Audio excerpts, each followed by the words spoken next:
What's clapping, y'all? Welcome to Anime Intervention Yap Session. This is the short video session that we got going on here. We're gonna keep rolling it. This is about solo leveling, episode 9. And we gotta talk about this. And I got producer Iris on here, and I got Clean Bean, my co-host. The reason why I have y'all on here though is because we need to talk about the episode. Because people are bugging out for no apparent reason. We saw the stats. First episode to get 1,000 dislikes. Obviously the ratio is clearly skewed because there's a lot of people who love it. But what's the deal? Why are you disliking a show for having emotion, for having vulnerability?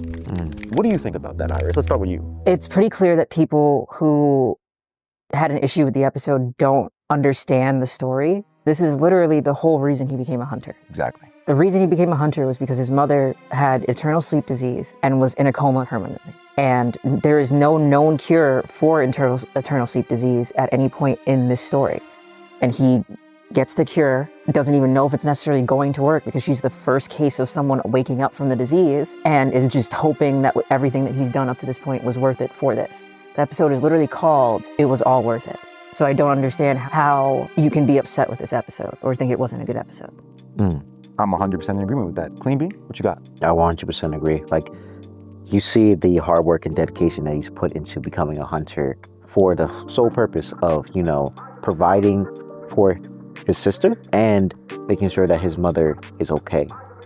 Now we see that he has a goal in mind and that it's possible to cure her. You see him go through trials and tribulations, even within the first few episodes when, you know, whole team gets wiped out essentially, and he's scared, he's frightened. He's like, oh wow, this is what it means to be a hunter and, like, you know, deal with that. Now he's translating all the hard work and dedication once he got his awakening to his mother.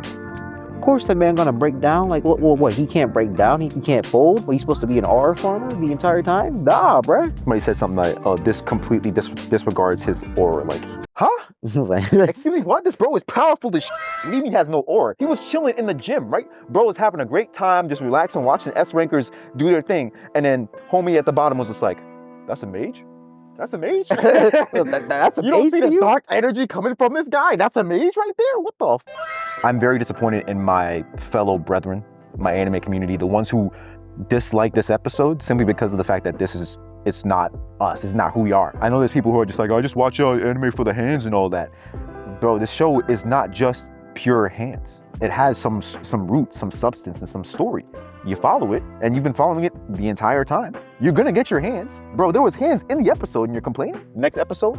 Yo, next episode is crazy. Next episode. They don't even know. They don't even know.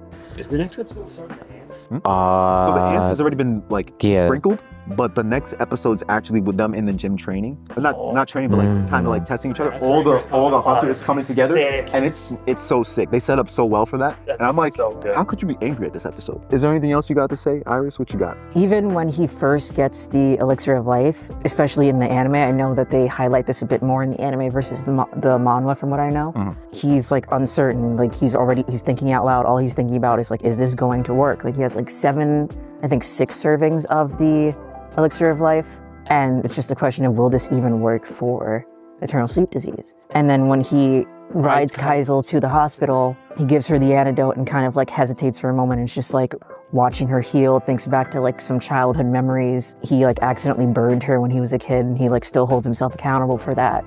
And if anything, that highlights the fact how much he cares about his family and his mother even more, because of the fact that he's just hoping that she'll wake up. He's trying to keep it together, and he's been trying to keep it together this entire time. I feel like people who go through a really traumatic point in their lives, or like are on a battlefield in war or something like that, go through something very similar to what happens to Jin-woo, where when you're in it, like when you're on that battlefield or going through that point in life, it's very hard to leave that point. It's like, even when it's over, it doesn't necessarily feel like it's over until you've now adjusted to the new norm. And you don't see Jin-woo show any other emotion besides when he's about to die in the very first episode in the entire series. Yeah. This is the only time you see him cry. And it's after he wasn't sure if she was gonna wake up. Even the way that the scene was shot was really good. It was emotional, it was impactful.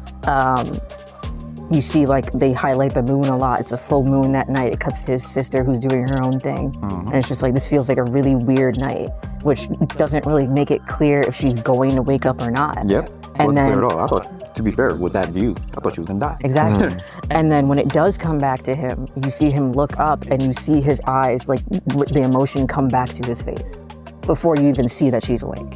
And it just cuts to her and she's already awake looking at him. The reason that even the way it was shot is significant is because when he finally does cry, it's because she holds his face. He's still injured from fighting Baron, which is the only fight we've seen him struggle in since he got his Shadow Monarch abilities. He's injured, didn't even take time to necessarily heal. She grabs his face and he already you see the motion start to set in a little bit. And she's basically just like, you've been working really hard, haven't you? You're injured, like, are you okay?